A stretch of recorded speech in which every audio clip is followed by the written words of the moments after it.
So let's get started. So what we're going to do today is continue and finish the discussion on SQL. And hopefully we can start talking about the storage engine buffer manager in database systems today. Okay? So I have released homework 1, and after I finish the discussion on SQL, I will give you a few minutes to ask me any questions regarding homework 1. We'll do 1 week from now, on Thursday. Okay.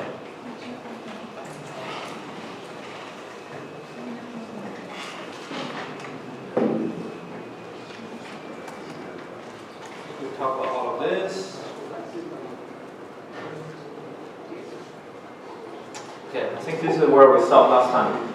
So we said you can use this keyword as to play as a renaming, kind of like a renaming operator in relational algebra. So this keyword from SQL allow you to rename the output of an entire SQL block. It also allow you to rename a particular field, right? For example, right here, when you use a arithmetic operation or any other time you want to rename a particular column in the output to another name, you can use the as keyword.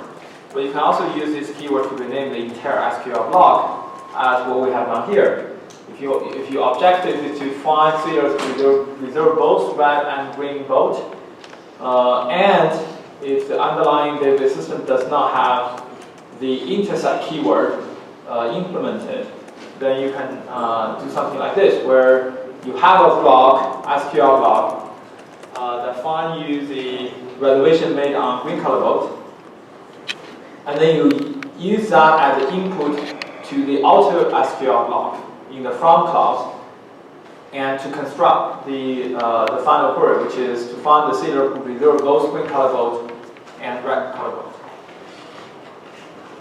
So here is another extension of this to make the logic even more clear. The idea is you can have two SQL blocks as input to the outer block, okay? And then you simply join them to find the serial ID who reserve both green and red color both. So this way, you know, the logic is very, very clear. Does that make sense? So of course, if you have the intersect keyword implemented by the underlying database engine, it's not necessary for you to do all of this. All you do is have two blocks, separate blocks, and then intersect them at the end of the day. But there's a requirement in order for you to do the intersection between two SQL blocks. They must be union compatible, meaning the output schemas from those two SQL blocks must be union compatible. Okay? So in addition to the intersect keyword, some database systems have implemented the except keyword as well. Except essentially is the set difference operator. Set difference operator. Okay? So for example, serials will reserve a red but didn't reserve a green color boat. This is the way you do it. Next, we're going to talk about something called nested queries. And this is where SQL queries become really interesting. Okay? So for example, I want to do this very simple query. I say I want to find the name of serial who reserve both 1 and 3. This is, you know, we have seen this query before. This can be a simple join, right? So for example, we do select serial name.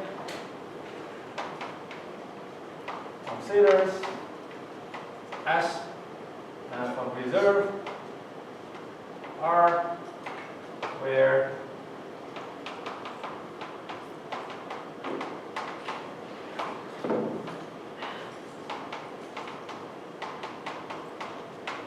okay, so you can write something like this. It's a simple join between reserve and sailors, enforcing the condition both ID equal to 1 and 3. Sailor ID must match, then you output the sailor name.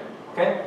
However, if you are going to use nested query to do this, there's another approach, which is something like this. You use the keyword in.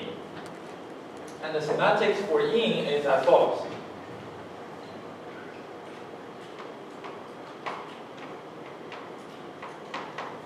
Where A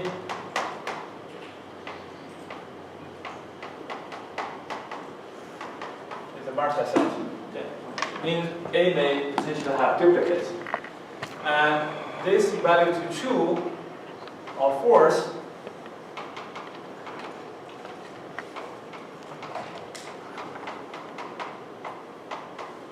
okay, so that's the semantics of this. So that being said, the way you understand this query is in the inner block you find all the seed IDs who have reserved 1 3. And that's, let me ask somebody whether that's a set or that's a multi-set. Is that a set or multi-set? The inner loop one? Yeah, so the inner block. Select RSID from reserve where Well, ID I is 1 3. like the schema of the table. If ID is primary key, then it should be a set. So the schema of the table is right here. So that's a reserve table. So the combination of all 3 attributes are is a primary key. So seed ID is not a primary key. Yeah, so it could be a multi-set. Yes, it could be a multi-set. The reason is, intuitively speaking, the same seeder may reserve 1 or 3 multiple times on different dates. Does that make sense? I can reserve 1 3 times or 4 times on 4 different dates. So if that's the case, that seed ID will appear multiple times in that inner block. Okay? So, but if you look at this query as a whole, what it does really is, okay, first I find all the seed IDs who have reserved 1 or 3. Okay? I view that as a multi-site.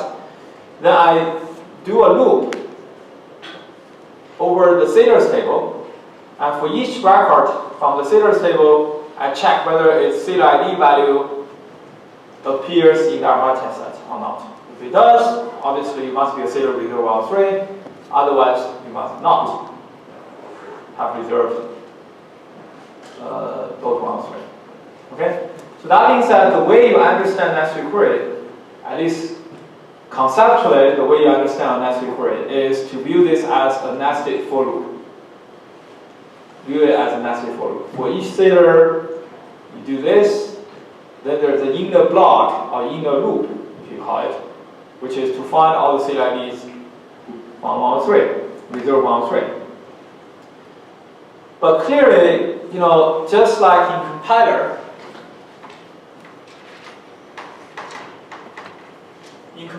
loop optimization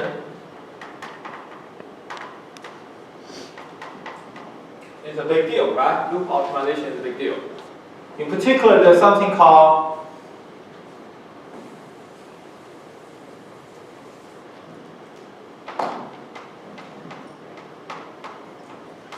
environment, right? You've heard of it?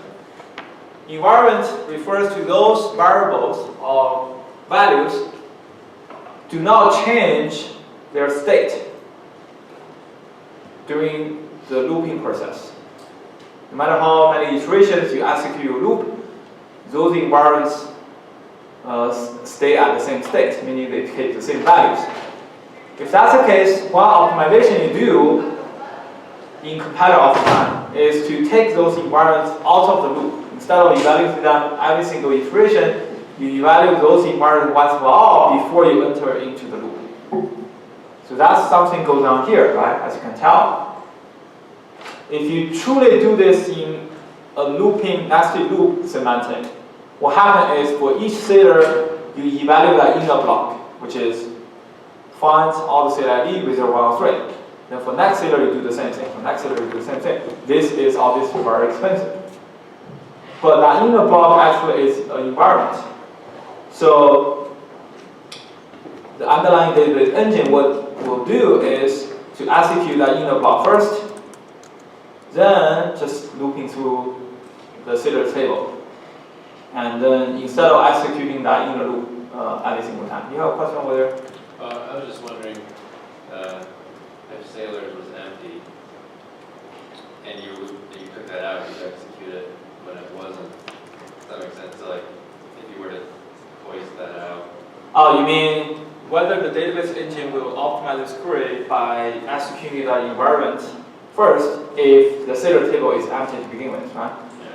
Well, that answer is really, it depends on the behavior of the database optimizer. As I mentioned, query optimization is an NP hard problem, meaning you cannot expect the underlying optimizer to always find the optimal solution, because obviously in that case, the optimal solution is once the sailor table is empty, don't do anything, just return immediately, right? So, but I will say most database engines, once you figure out the sailor table is empty, will do that, will immediately return, without even looking at, the inner block. Okay? So we'll talk about how the query optimizer works later in this course. That will help us answer whether query optimizer is able to do what we just have discussed. Okay? What about find sailors who have not reserved both 1 and 3? Why do you use not in? Right? The semantic is exactly the opposite, right? Okay? Just change the semantic. Okay. So this is an example where in a nested query, by the way, we denote this part as what we call the inner block. Then we denote this part as what we call the outer block. Okay? So this is an example where outer block and inner block are independent from each other. They do not depend on each other. There is no correlation whatsoever. Let's see an example where they are actually correlated. Again, I'm gonna using the same query as a motivating example. I want to find sailors who reserve both 1 and 3. So in this example, I changed my set operator. Instead of using in or not in, I use something called exist. So the semantic is as follows. The semantic is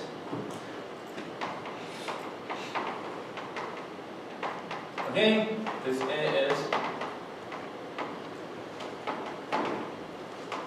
okay, and this again evaluates to either true.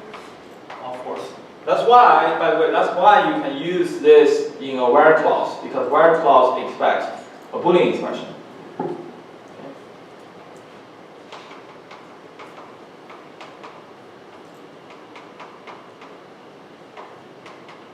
Okay? So this evaluates true if and only if A is not an empty set. Okay? That's essentially what it does. So I loop through, I basically, in the outer block, you view this as a nested loop, by the way, right? So for the outer block, I will loop through every sailor, and I will print out the current sailor name if and only if there is something, there are at least one evaluation record showing that the current sailor has reserved both 1 and 3. That's the purpose of the inner block. However, in this case, the value of this inner block, or the output of the inner block, actually is a dynamic set when you loop through the sailors table. Meaning, the output of the inner block for the first sailor will be different from the output of the inner block when you come to the second sailor, and so on and so forth. Because the output depends on this value right here, sailor ID. And this sailor ID value will change when you go down the sailors table. Does that make sense? Okay? So this is a lot less efficient? Yes, totally. This is much less efficient than this one, as you can tell, because of that. Okay? Unless the database engine is so smart and can figure out this actually is equivalent to the join query I just erased. Does that make sense? But in most cases, the database engine will not be able to do that. The optimizer will not be able to do that. For reasons I will explain much later in the course when we come down to the query optimization part. Okay? So that goes back to my point earlier, which is whether as a database application developer, whether the way you write your SQL query matters or not. Well, the answer is yes or no, right? To some degree, it doesn't matter because cross-miner will do a fairly good job. But for complex queries, it does matter a lot, the way you express your SQL queries. Okay? So you can also use not exist. The semantic is exactly the opposite to the exist, right? Let me change this query a little bit. Let me change this query to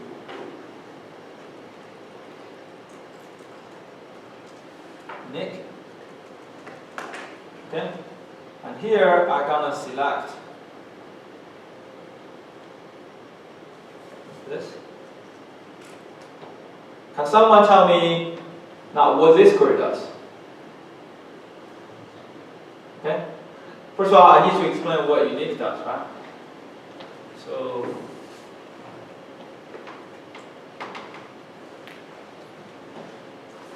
true.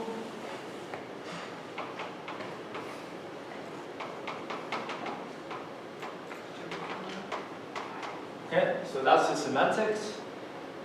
Unique. So A must be a set. In other words, there must be no duplicates in the set in order for unique to be evaluated to true, otherwise it will be false. That being said, okay, given this, can someone tell me what this query does? Someone tell me what this query does. Do I have a volunteer? If not, I will. Okay, go ahead. Yeah, so it would check if the sailor has checked out both 103 once. Yes, it will check if it will print out a sailor's name if and only if a sailor has reserved both 103 only once.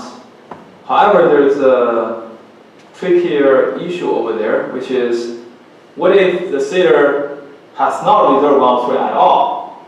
In other words, what is unique over an empty set? And this really, different database servers have different behavior, and I don't blame them. I don't blame them for that because you can consider unique over empty set as false because you can argue empty. Something is empty actually means it's kind of like everything, right? There's nothing there is. Something is like full of stuff, right?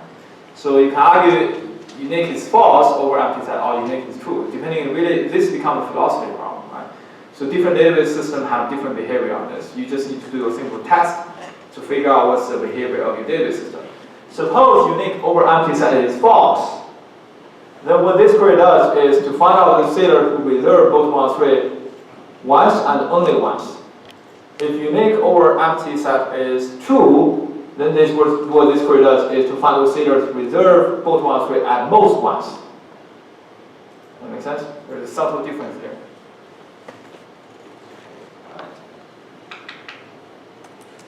What about if I do the following?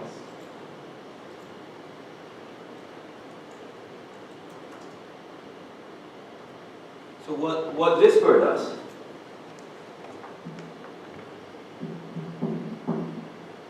Suppose unique over empty equal to, let me tell you it's false. So what this query does?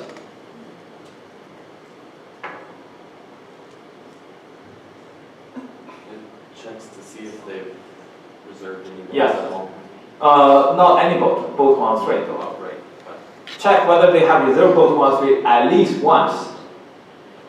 I don't care how many times you have reserved both 103 because once I apply the distinct keyword there, unique is always true as long as you return something because any duplicate will be removed by that distinct keyword right there.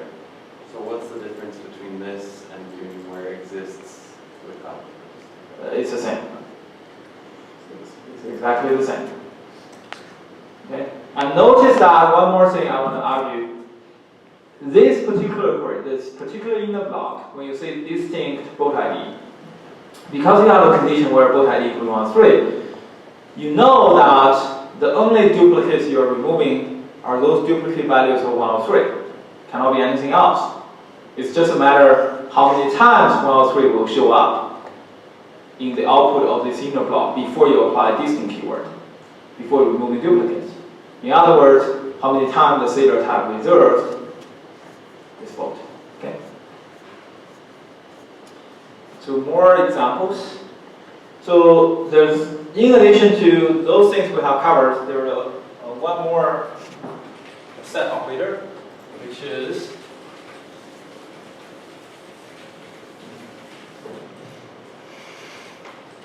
operator of value.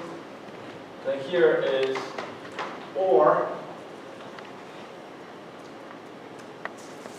followed by a multi-set A. Okay? And the other, this evaluates to true and false if and only if for any value x belongs to A, value operator x evaluates to true. Okay? Otherwise it is false. Okay? So that's the semantics of this particular construction. Okay? Example, consider the example. I want to find the Sailors whose rating is higher than any Sailor from the Horatio family. Does that make sense? If, for example, you just want to beat the Horatio, there's a rivalry between this Sailor's family and the other Sailor's family. I want to find all the Sailors who is better than all Sailors from the Horatio family. That's what you do. Okay? Now, you follow me? This syntax right here.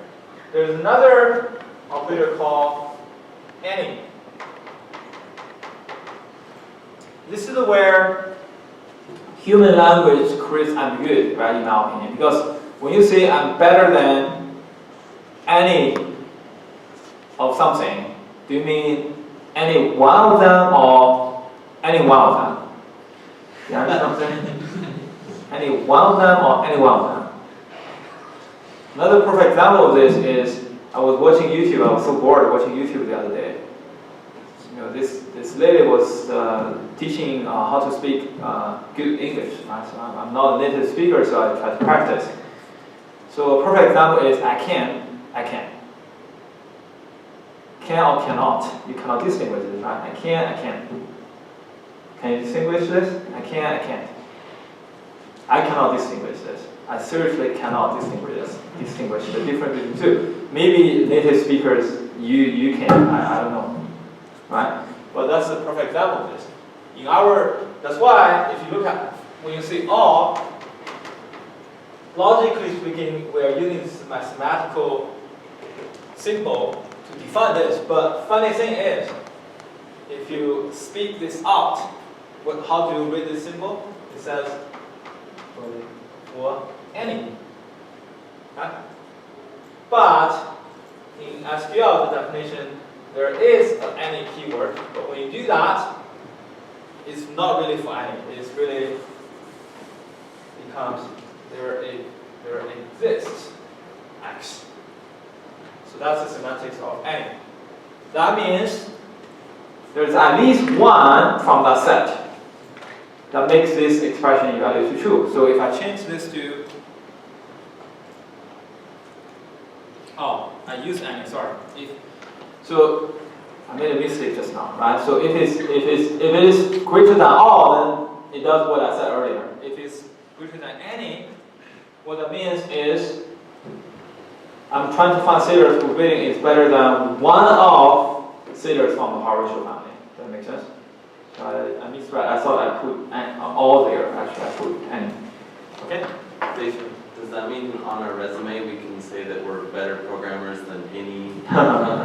So what I would do is, what I would say is, after you have taken my database class, you can put on your resume that my database skill is greater than or equal to. So be humble all the time.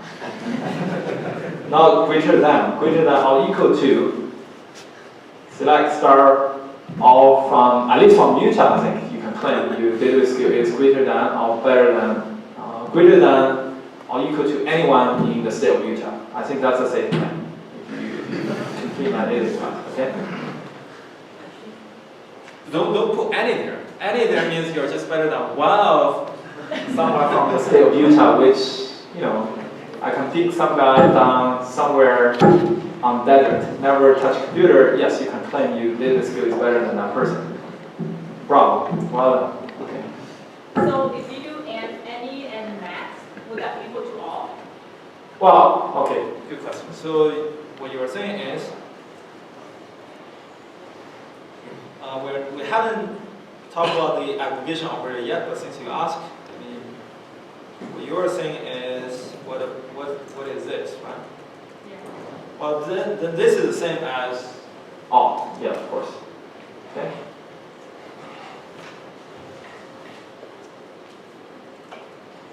So I have at least summarized everything I just explained on the blackboard, so you don't have to actually take any notes.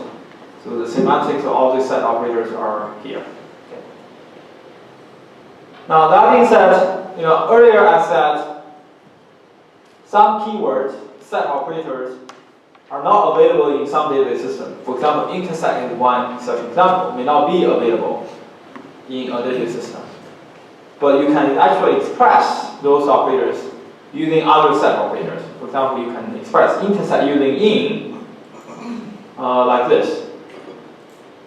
Instead of say intersect, you say, okay, the outer block find all the set IDs with your red color bolt. The inner block find all the set IDs with your green color bolt. If your goal is to find those with your both, you use the keyword in rather than intersect. That's another way of doing it. Of course, when you use this keyword, one thing to keep in mind, this value here, SID, that before the keyword in, must be quote-unquote union compatible to the set you are comparing against. You cannot say color in a set of SID, that doesn't make any sense, right? So that's one thing you have to keep in mind, and you can use not in to express except to express set difference. You can use not in to express set difference. Okay. Now that means that let's look at this operator called division, right? We talk about division in relational algebra, A/B, which is to find all such value of x in the schema of A except B that match with every value in the instance of B. Okay, so that's the semantic of division. And we saw it was fairly complicated to express division in relational algebra and in tuple relational calculus.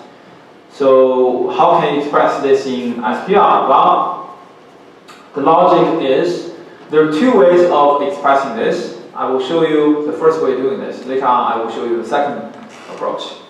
The first approach is to use what we call this common technique called double negation.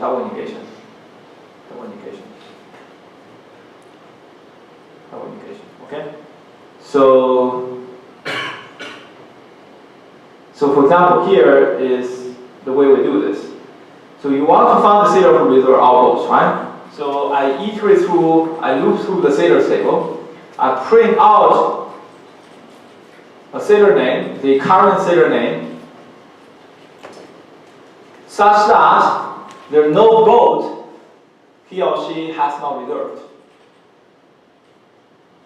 So the logic from here, this bracket right here, all the way to the end, you can view this as a black box. What it does is to find sailors, there are no boat he or she has not reserved.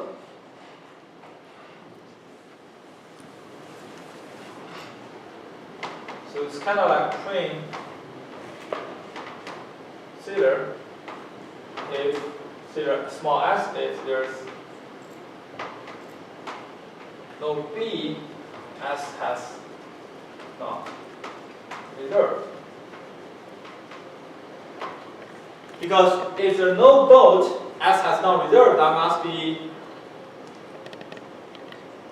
it must be the case that S has reserved all the boats. Does that make sense? So all we need to do is to express this logic right here, right? So I can take this logic out. So how do I find, but keep in mind, when I take this out, I'm focusing on a single shader now, because I'm looking through different shaders. When I zoom in to this part, I'm locked in with one particular shader rather than all shaders. I'm locked in with one particular shader because I'm in the middle of this loop. So I log into this particular shader. Then I zoom into this logic. How do I find both shader has not reserved? How do you do that? Well, that's another kind of similar trick. You apply the same trick to do this part. Given an S, okay? How do you find all the boats that shader has not reserved? Well, you return a particular boat. This is a particular boat. If there is no reservation record over the combination of B and S, over this particular boat and this particular shader. If you cannot find such a reservation record, then this must be a boat the shader has not reserved. Does that make sense? So the logic is, here I find, so instead of saying if there's no boat, what I will do is, this is all boats S has not reserved. If there's no such boat, it's the same as I find all such boats and then apply this keyword set operator called not like this, right? This must be an empty set. This is the same as saying if there's no boat. This is equivalent to what I just wrote, right? So I just replace this with not exist. Same thing here. If there's no, can be replaced by find a reservation record showing that the current boat is reserved by the current shader. Find all such reservation record. And you only return this boat if this is not exist. If there's no reservation record showing that you have reserved this boat. And what this does is, this will give you the boat that S has not reserved, and you plug this back in here, use not exist again, that will give you the shader to reserve all the boats. And that's precisely what's going on right here.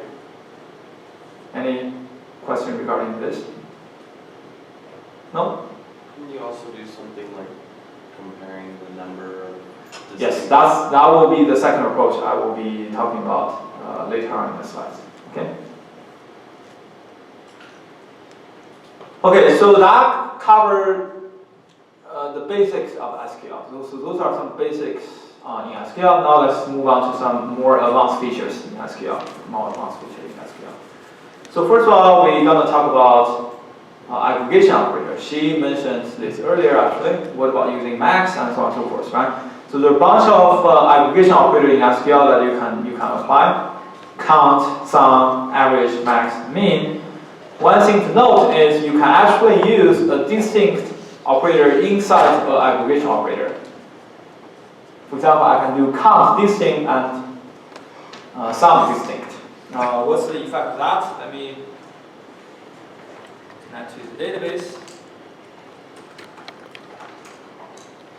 I'll show you that.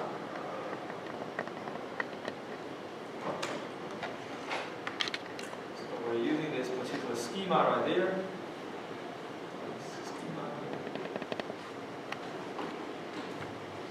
So this is the schema. Let's see. Okay.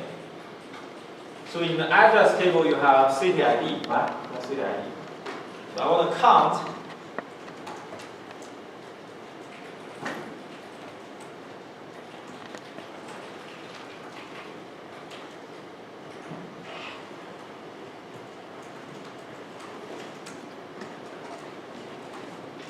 I want to count .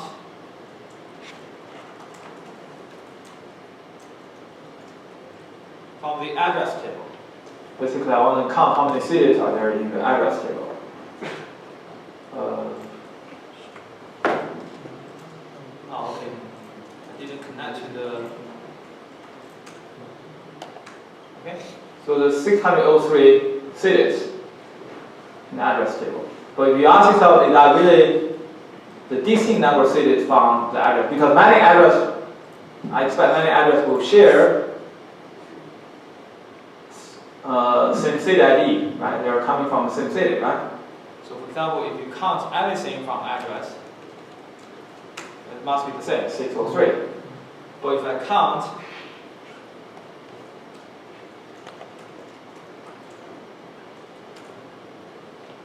well, at least they're different, right? So this is, remember this is a fake database, right? So for some reason all the addresses are coming from different cities. There's nothing wrong with it, that's okay. But there are 3 cities, I don't know, like 4 cities, 4 addresses coming from the same place. Okay? You may wonder, how do I find out those cities that appear multiple times in the address table? In other words, how many times a city has appeared in the address table? That's something we will do later on, right next after this. Okay. But that's essentially. Okay? So this is the aggregation operator. Okay? But if you remember, if you apply distinct over min or max, it doesn't make any difference. Because min and max are duplicate. This is something called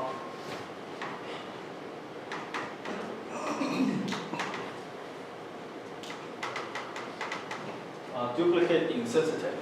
Duplicate insensitive. Okay? It doesn't matter how many times you show up, this aggregation operator is not affected by that. Now, next I'm going to show something really interesting, which is once you have the aggregation operator, you can answer queries like this. Find the name of the oldest sailor. It's tempting to do what I show up there, which is you want to find the sailor of name of oldest sailor, right? So that's fine. I print out the name and max age. Is that a correct output? Well, let's do an experiment. So I don't have sailors here, and I don't think I have the age value. But let's say I want to find. So there's the amount. Okay, here, right here. How much money for each transaction by a customer, right? I want to find the customer ID who has made the largest single transaction in terms of dollar amount. Does that make sense? So the output will be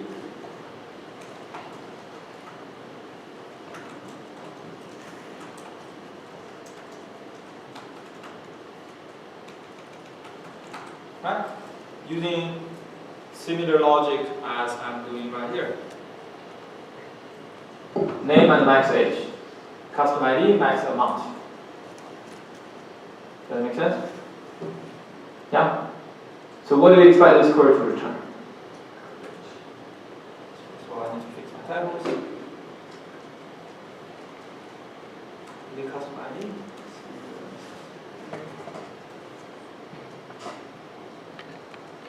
Okay, actually, okay.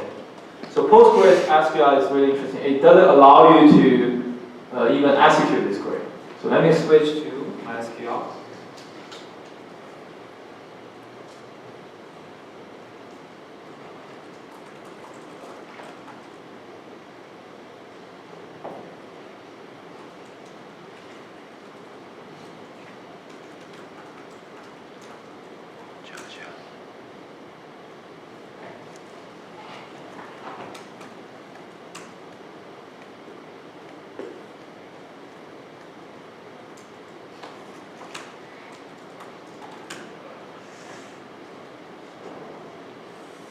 What's the password?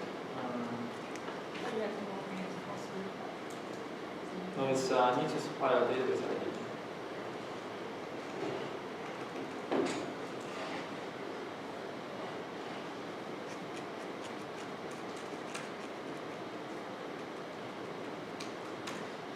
Okay, let me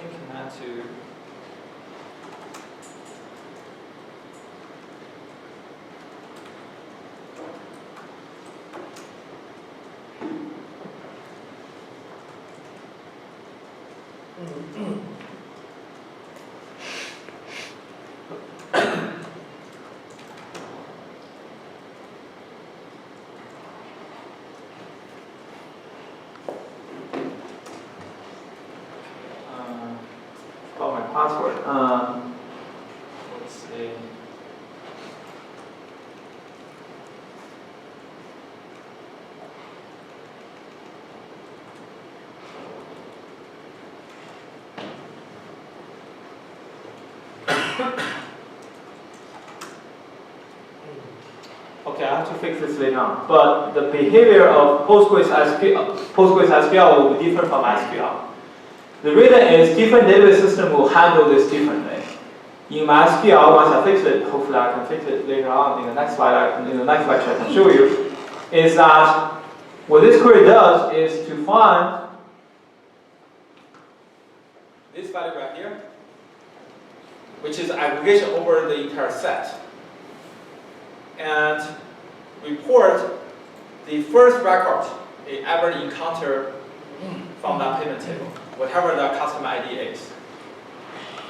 It makes sense because if you think about the semantic evaluation of SQL query, what it does is to form the cross product from the from clause, but in this case, the from clause has only a single table. Make sense? So the cross product is just itself, all the record from the payment table. Apply aggregation over this. That makes sense? And go through each record. But once I'm done with the aggregation, I will be ready to produce output. So I will grab the very first record I have encountered and project out that customer ID value and output. Okay, so that will be the semantic. Now let me explain why Postgres SQL gives you this output. Must appear in the goodbye clause.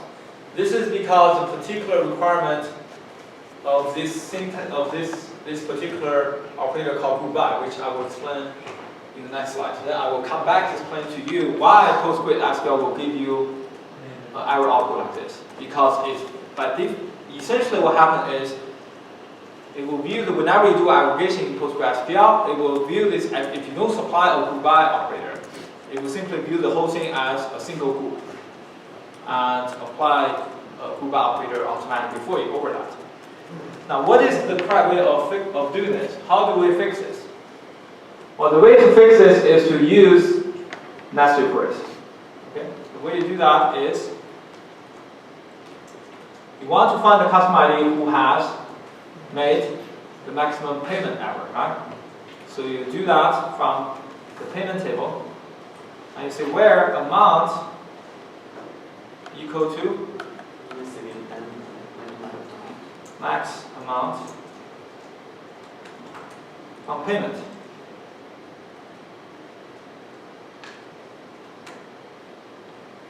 Okay? I have several outputs. Why? Because there must be a time.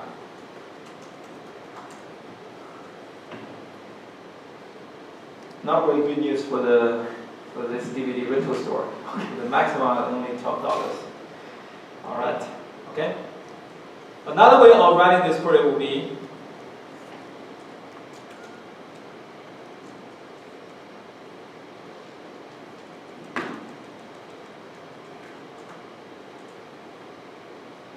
this. Okay? It does the same thing. Let me ask you this. What if I change this query to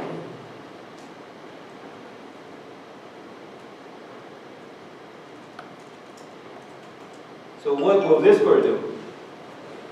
Maybe accept the lowest. Okay. What this query does?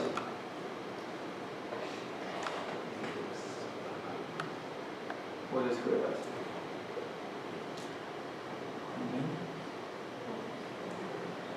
Well, quote unquote, the cheapest customer.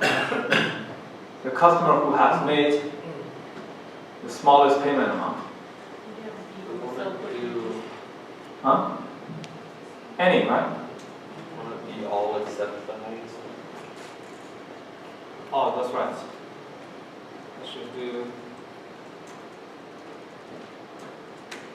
Right? If it's less than any of the mean amount, that must be the customer who has made the minimal amount of payment. Does that make sense? Let me come back to the slides. So the way to fix this is to use those two methods over there. You can use either one of them. Okay. Next, I'm going to explain goodbye and having and and come back to explain to you why Postgres SQL give you the error right there. Okay. So far, we have applied the aggregation operator over all tuples, or over a set, right? Everything in a set. But sometimes you want to do this over the different partitions. For example, I want to find the number of students, but not from the entire university, but I want to find the number of students from each department, or from each major. So that's an aggregation which is count over different majors, right? So alternatively, I want to find the number of address values per city, right? For each city, how many address values associated with that city. So a naive approach is to do something like this. To do a for loop, to do an explicit for loop, which is, for example, I want to find the younger sailor, the age of the younger sailor for each rating group. Suppose I know there are only 10 rating groups for the sailors table. Rating is from 1 to 10. I can do a for loop and do something like that. That's all right. But what if I tell you there are thousands of different rating values? Then you have to do this for loop 1,000 times. But what if I have millions of different rating values? Then you have to do this million times, which is ridiculous, right? You can't. And you have to write a program to do this. So in SQL, they introduce something called group by. And the semantics is as follows. You select from where stay the same, and then there's a group by operator, followed by a grouping list. Okay. The semantics is you do the from and where clause as before, meaning you form the cross product, you use the where clause to eliminate unnecessary rows from the cross product. But after that, before you do the final projection, you do a partition. The partition is done by using all attributes in the grouping list. In particular, all those records with same values with respect to all attributes in the grouping list will end up in the same group. And then you do the aggregation and projection based on the target list for each group. For each group, you do that. So to give you an example, find the average of sailors for each rating group. What you do is you group by rating, project out the rating value as well as the average age. The average age now, instead of being applied over the entire sailors table, will be applied over each group separately in parallel. So here's another more complex example, which is find the rate for each rating, find the age of youngest sailor, but only do this for those sailors who are at least 18 years old. The way you do that is you apply a where condition. You eliminate, remember, the where clause is executed before the group by clause. So that will eliminate all the sailors who are not 18 years old. And then only for the remaining ones, you do the partition and you do the aggregation.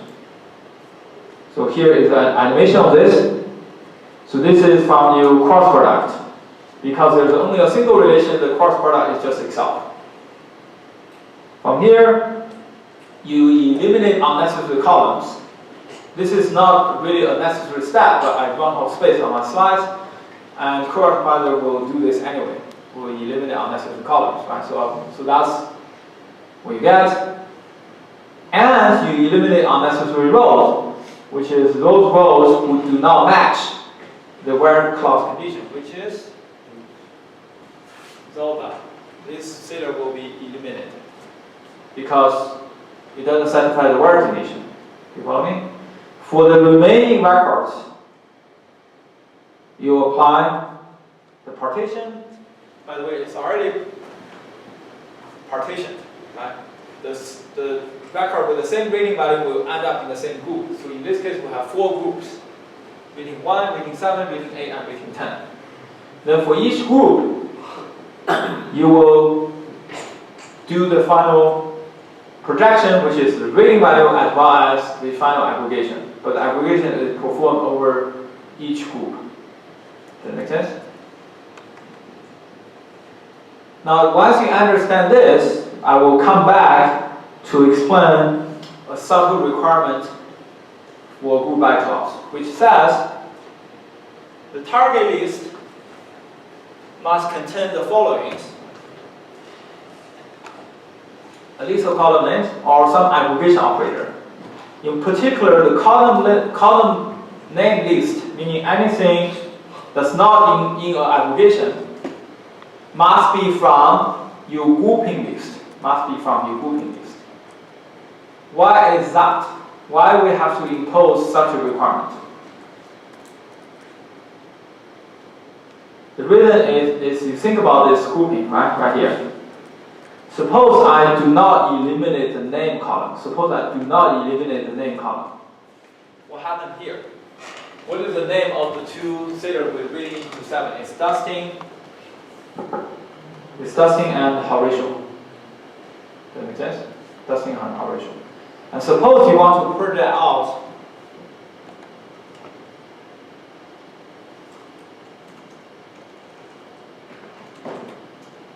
Serial name as well.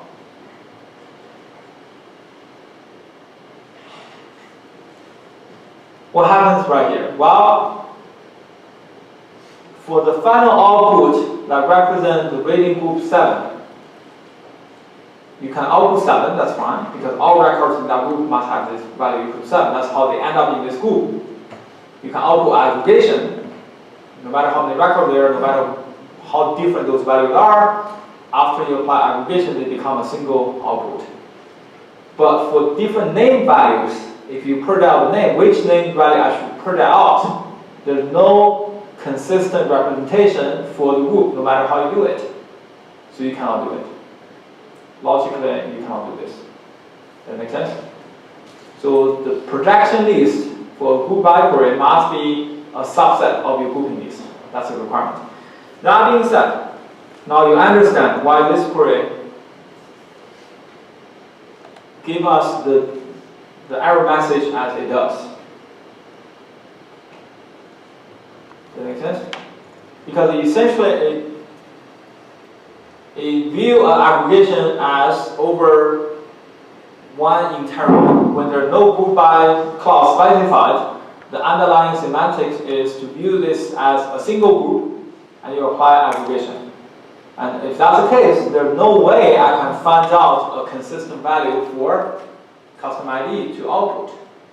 That's why it says must be the custom ID value must be in a group by clause. In which case, in this case, it is not. Now, if we look at the schema, suppose I want to find out.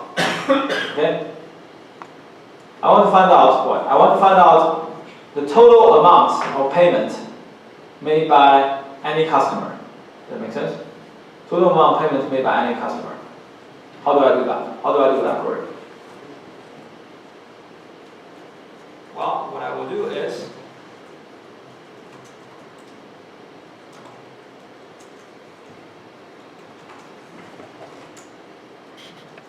I go back. What? By customer ID, right? That will give you the total amount payment made by any customer. Okay? You follow me? And suppose I want to SQL query also allow you to sort the output. What I will do is I rename this as total sum or total payment. I can order by total payment. Okay? Of course, this is from low to high. Maybe I care only about the customer who paid the most. If you pay a little, I don't really care about it. So I will say descending order, that will rank them in descending orders. And of course, there are many outputs, right? There are 599 customers. I don't want to go through all of them. I only want to say the top 10 customers. So I will do that. And still, this output is not as nice because there's no type here. There's no type here. But if you want to bring type, suppose there's a type on payment, you can break type by supply multiple columns to the order by clause. And the semantic for that is sort the output by the first column. When there's type, break the type by the second column. Okay? So that's the group by query right there. And the reason why you have to satisfy this requirement where the target is must be from the grouping attribute. Suppose I do not do that. There's something here. Let's say I want to print out the rental ID as well.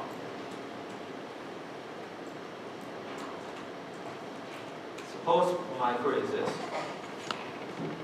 Suppose what I want to do is this. I want to find for each customer the max payment he or she ever made on a single transaction, and what's the rental ID, which film he or she has rented on that particular transaction, because he's willing to pay, or he or she is willing to pay such amount of money. That must be a film that he or she is really interested. So I want to find out that. Does that make sense? If I execute this query, what happens? Let me get rid of all this other unnecessary stuff.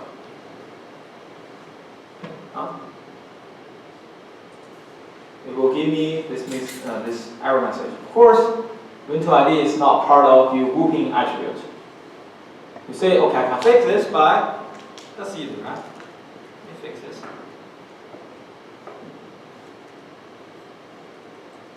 I supply rental ID. Can do that. But what will this do? Does this really give you the customer ID and the rental ID for the largest transaction he or she has ever made? First of all, this will be executed, no problem, because now you fix that syntax error, right? But obviously, this will not give you the correct output. I can convince you by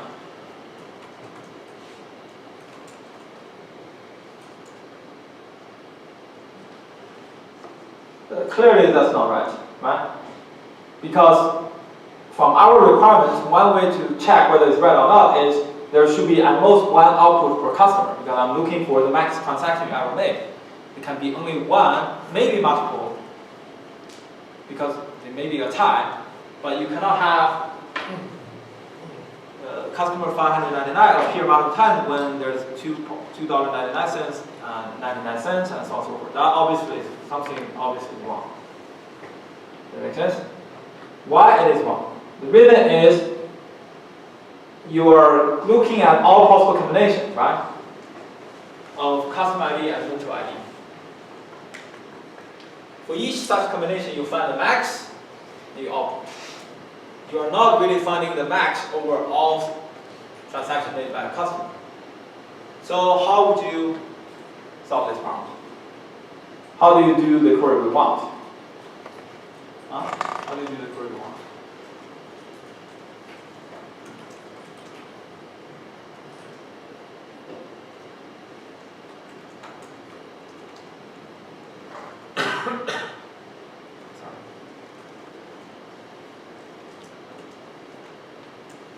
How do we do the query we want? In order to do that, I will leave this query halfway here.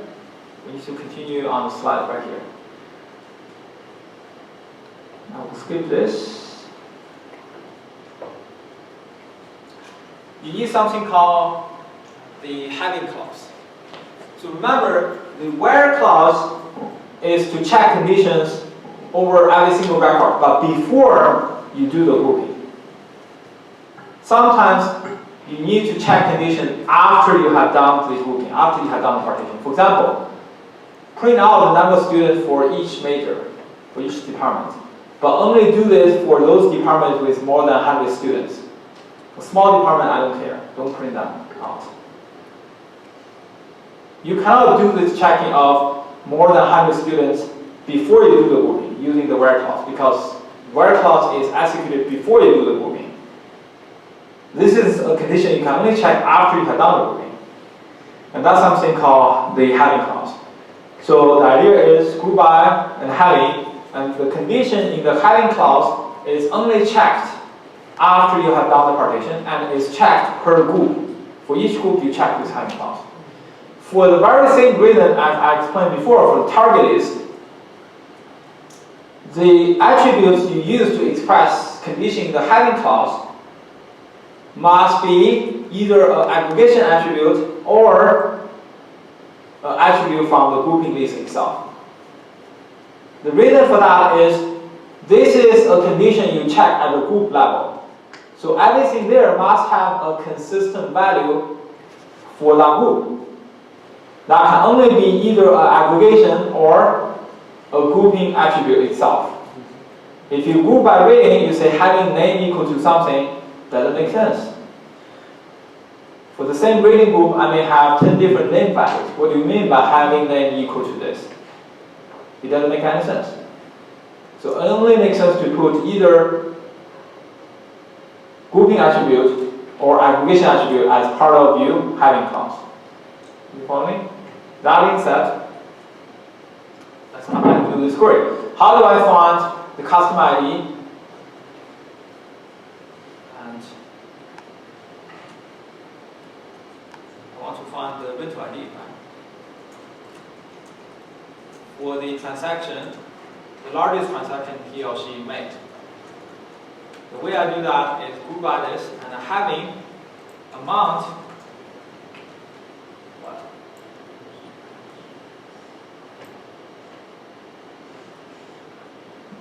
greater equal than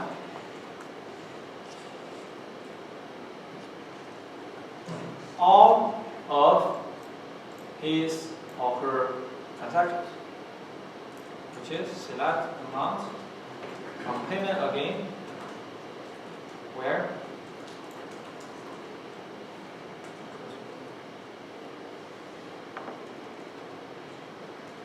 so I have to denote this as 1.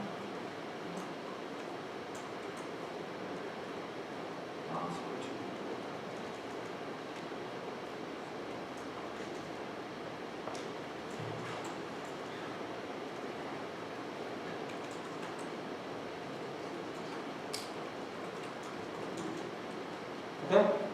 Do you follow my logic right here? So the outer block does the grouping, but only output. Sorry, by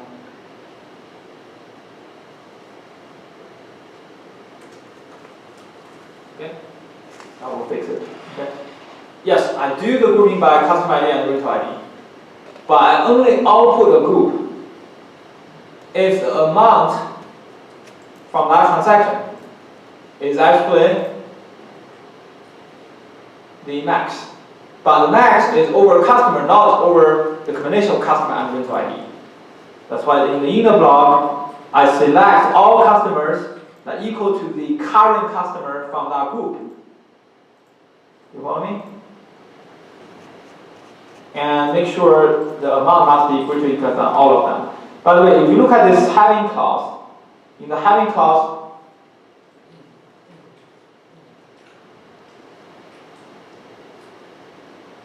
so I have to fix this. This must be aggregation. So I have to use, because I'm projecting out the amount, so I will have to include amount as part of the grouping attribute as well. But that's fine. So the same customer ID, same rental ID, it's the same amount anyway. So I execute this.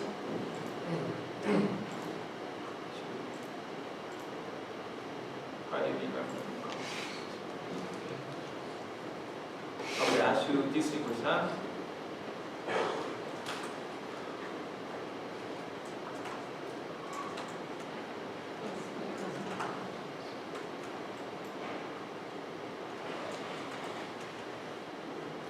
Oh, yeah. In the group by customer needs a T. Group by. Same with industrial. Right.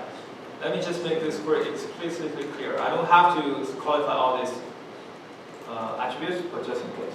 The customer as well. The second customer as well. Alright, anything else? You notice? Okay. Now we actually find the maximum transaction and root ID for each customer. Okay? Alright, so that's the heading clause. There's the example I will skip. You can go over this example yourself. Okay? Now, let me come to the second approach. I think you mentioned about division, right? Doing the count. Now we're finally ready to do that. So remember, the first approach about division is the double negation logic. Right? So the logic here is kind of like,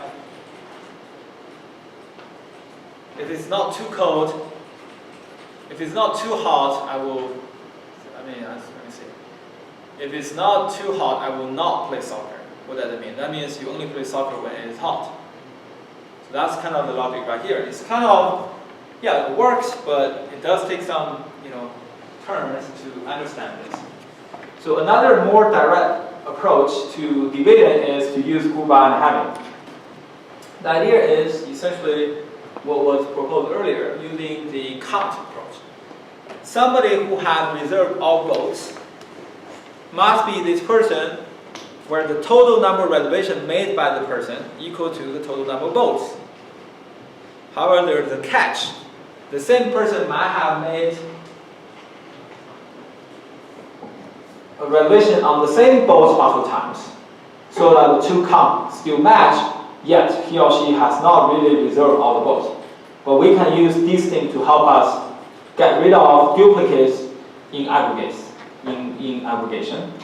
So that's essentially the idea. I join the setters and reserve.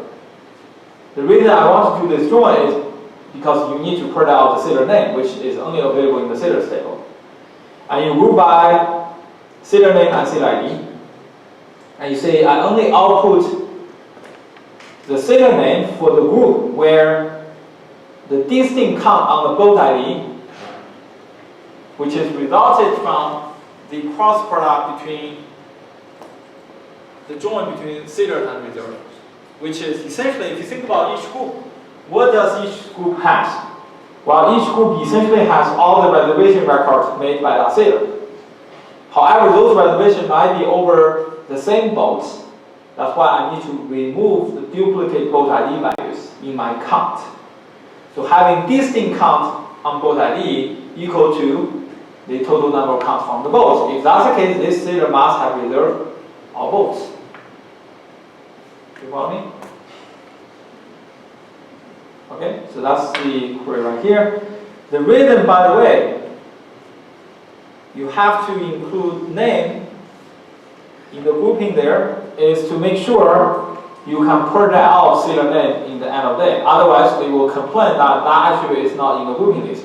However, note that in this particular case, group by setter name, group by setter ID is the same as group by setter name and setter ID.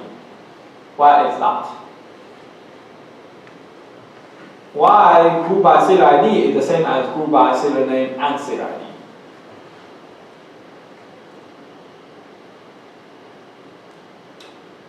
Huh?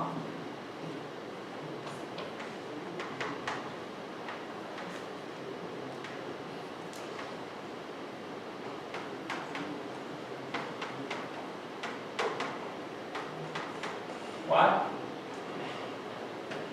Well, setter ID is a primary key.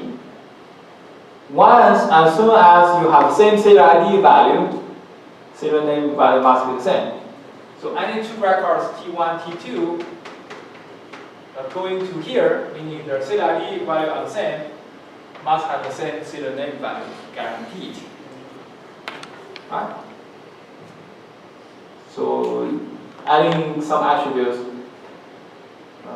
that's not a primary key to a group by clause with a primary key is the same as just group by this primary key.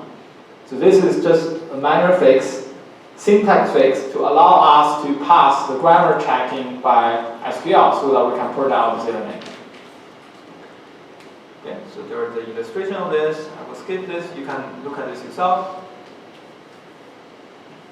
Now let me do some more examples. Find the name of sailor who reserved most number of votes for each reading group. Find the name. This is similar to the example I just done, actually, on a real database, right? Find the customer who has made the largest transaction, and for each customer, print out the customer ID and return ID.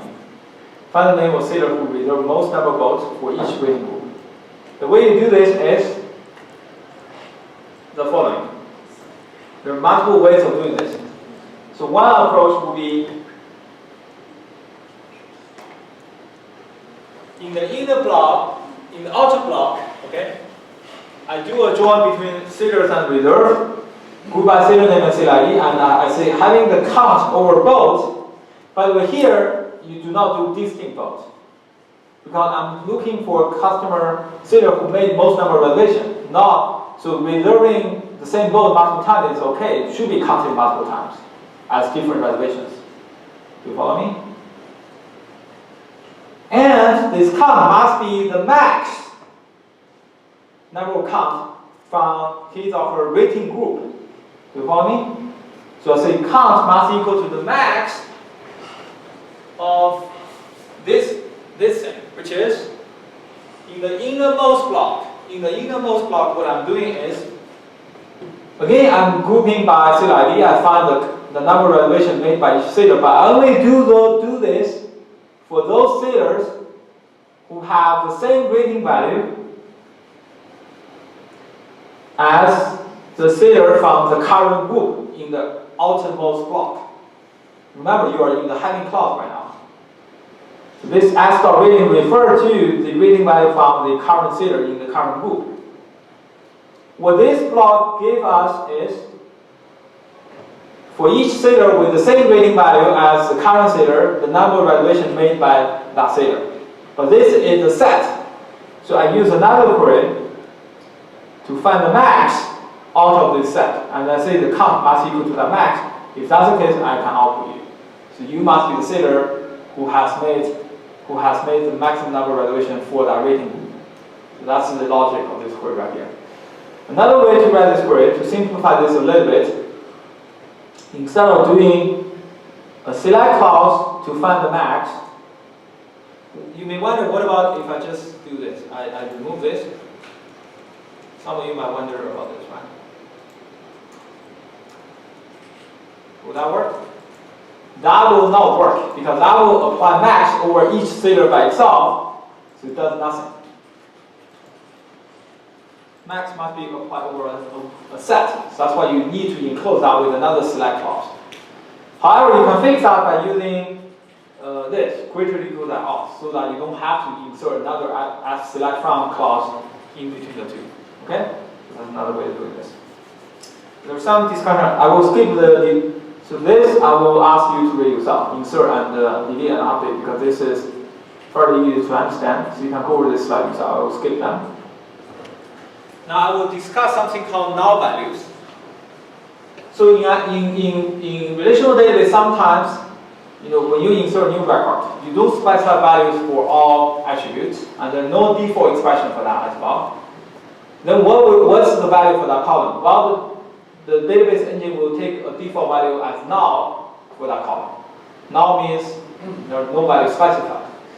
The null value introduces some challenge. What do I mean? What do you mean by age? 18, when you come to a sailor record where age value has not been specified, then this becomes, what do you mean by null of greater than 18? Is it true, false, or I don't know? Well, this is something called three-value logic. In addition to true and false, there's the third possibility, which is you don't know. You don't know the behavior of the database system. You have to do a test on that particular database server to figure out what's their implementation regarding this. Now, that being said, we introduced the last concept for today's lecture, which is join. You may wonder, wait a minute, we have talked about join, right? Select from where is join, right? Because select from where basically translate to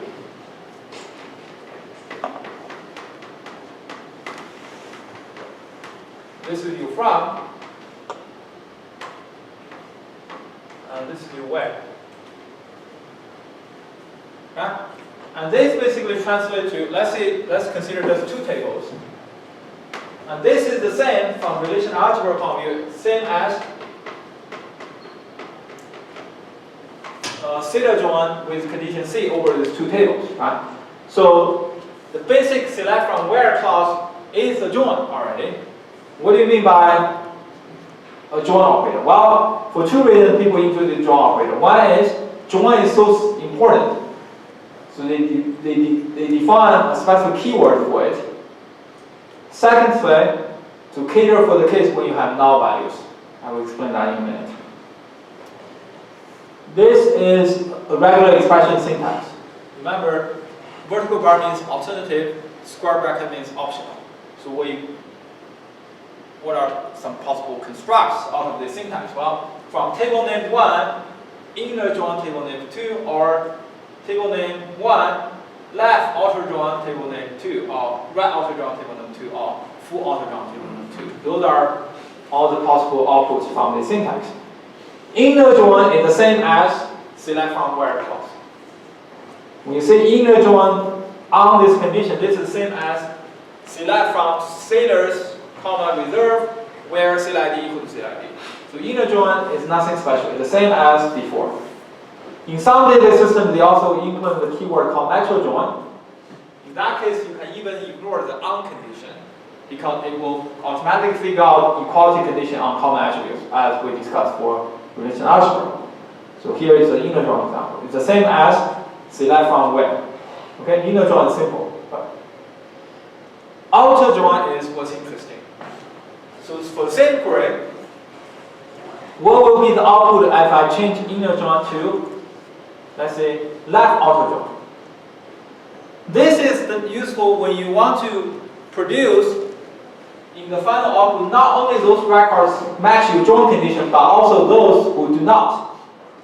For example, I want to print out a manifest of all my sailors in my sailing club, and if a sailor has reservation records, show those reservation records when I print his or her record. But even for those sailors who do not have any reservation, I still want to show them. I want to show a full manifest of the sailor information. That's something you cannot do with inner join, because inner join only gives you sailors who have reservation records. This is something you can do using left outer join. So for this input, what will be the output of left outer join? All the things from inner join plus those sailors that does not have a matching reservation record, I will still print them out. But then what's the boat ID value if you don't have a reservation record? Well, those will be none. You can do the same thing for right outer join. I want to print out all the boats, and if there's sailor reserving them, show those sailor ID. But then even for boats without any reservation, I still want to print the boat information. Then you can use a right outer join to get this output. Finally, full outer join is, do this on both ends. With that, I think you have everything you need to know for your homework 1. And we still have a little bit left on SQL, but I think I will spend another 5 minutes to wrap up the discussion on SQL. Then I'm done with the review of undergraduate database class. Okay. Then on Tuesday we will start jumping into the kernel of database systems. Okay. All right. Thanks.